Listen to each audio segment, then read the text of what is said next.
At ibinalik ang tradisyonal na translasyon ng mahal na Poong Jesus Nazareno.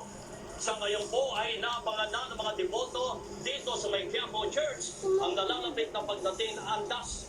Tuloy-tuloy pa rin po ang pagdating ng mga namamanata dito sa may paligid ng simbahan para po sa oras-oras na misa para sa Poong Nazareno.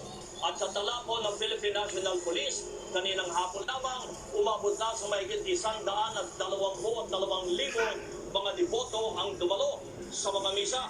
Puno-puno pa rin po ng mga deboto ang kahabaan ng Quezon Boulevard. Samantala, mabilis po naging usad ng andas ng Poong Nazareno na ngayon nasa Quezon Boulevard na.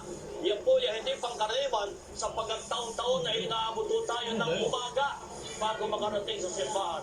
Pero kahit ilang beses na nagpaalala po ang pamahalaan ng simbahang Katolika, pumilit pa rin na sumampa ang mga deboto sa andas. Naputol naman ang lubid po na humihila dito sa kalagitnaan ng prosesyon. Live mula dito sa may Quezon Boulevard, nagpapasyol si Jervis Manahan. So Jervis, ano ngayon ang naging epekto na naputol ang lubid sa translasyon sa andas? Yes, kabayan, tuloy-tuloy pa din ang translasyon kahit na naputol ang isang bahagi ng lubid ng andas. Naapektuhan lang ang pagmamandong na ruta nito pero hanggang sa mga oras na ito ay patuloy naman ang pag-usad ng andas. Sa ngayon ay nasa Quezon